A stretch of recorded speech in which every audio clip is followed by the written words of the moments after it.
Hello Ryan, Merry Christmas to you. So yeah, I'm starting out with this week 2, day 1 of lift. That was Monday night. I'm starting with the superset 3 because for some reason I recorded on my GoPro and it doesn't allow me to do it. For the deadlift I went 5 kilo higher than last week, and then I did the jump about, like you said, 30-40 seconds afterward. I did got the height of the jump of the box higher. It's like 70 centimeter. I want to get it higher and higher to see how much impact I can take without feeling pain in my knee, in my foot. Also, the thing is that I started to feel some pain in my right knee.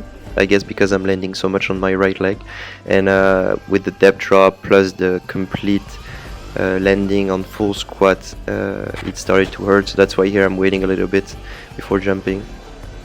Jumps were about 290, 285 centimeter. Going back again with the superset 4 after about 3-4 minute break on the deadlift. Again 135 kilogram, 5 kilogram higher than last week. It feels quite heavy, I'm gonna be very honest. But I think I can go higher, definitely. Then for the box jump, so I think you told me to do the box jump at 50% of my max box jump, and that's more like 80% of my max box jump. So I guess I'm doing something wrong. Like, should I keep going higher and higher with those box jump, or should I just do them lower but maybe trying to land higher? Like, what's the idea here? Also, I think my max box jump running has to be higher than 136 centimeter, because look, at 130 centimeter it's like quite easy, and like for sure I'm going higher. So I think we need to redo the max for my running. I mean, not redo, I'm just doing them for my max running. I'm still trying to land as high as I can and jump as soon as I'm landing to get that plyometric action, not getting crushed by the impact, which is one of my biggest weaknesses. After this I had some energy, so I did some stride. I did about 6 sets of strides, 5 strides with about 2-step momentum.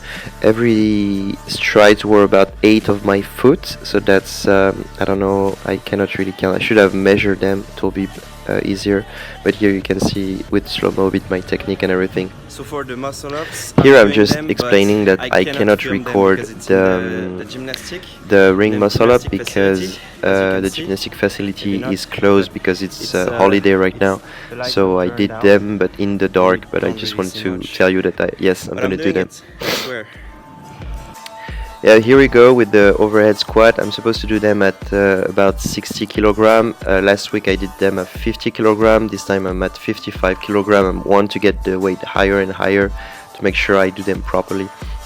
Feels good. I did narrow my stance and I kept my feet pointing forward like you told me to. Doesn't feel much harder to be in that position. For some reason it feels harder. Like, it feels like I'm really controlling every inch of my body, trying to stay in balance, and I really enjoyed this motion. It was hard. It was not like unsurmountable hard, but it was pretty difficult. Same here. I'm showing them on the side also, so you can see the range of motion of the ankle. My left ankle is a lot more mobile than my right, so let me know what you think about the range of motion. And after this set, that was pretty much it for the lifting session. Then back on the climb up, I did that on Tuesday, and unfortunately that was just before reading your comment on my climb up session. This wall was also very slippery, so I don't know, it was pretty shit. My knee was not getting high on the knee drive. My arms were bent on the leg press in cat hang position, and the demon dip I felt I felt a lot better though. I am starting to understand the technique like a real dip. Also my phone fell, but don't worry, it's okay. After doing the superset, since I had a lot of time left, I did some Kong, and those were about 170 centimeter high Kong, and I don't know, my technique is just really shit for high Kongs. So yeah, I put a slow-mo for you so you can tell me a bit about that.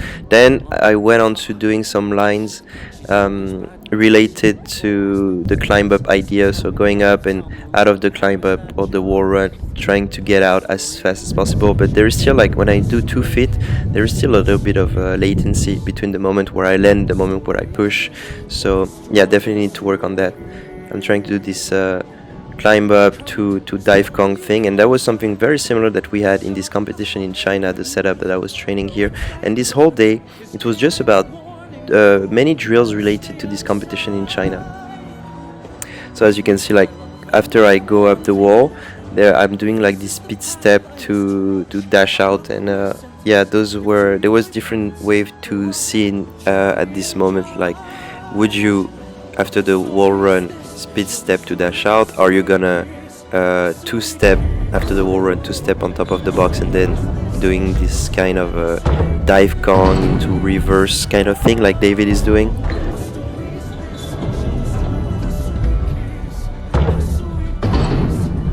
Right after this combo line, I did this line where I'm doing this speed step into roll run to climb up the wall as fast as I could. And here is the question, like, when you have few momentum like that, is it better to do this technique that David is doing? You see this speed step, very speed step, and out of it is able to generate a lot of momentum. I see very few people doing this technique, but David is using it a lot, and he's just crushing with that technique. And here I try to do it with a Kong. So the question is like, is it better to do speed step or is it better to do Kong? Because as you can see with the Kong, you generate more power at the beginning, but you're losing time because you waste some time to initiate this power. Whereas the running speed step just is more fluid, allows you to get into the run right away. But I think you need to really master that technique for it to be very efficient. So that was pretty much it for day 1 lift and day 2 climb up. See you in the next video, and Merry Christmas!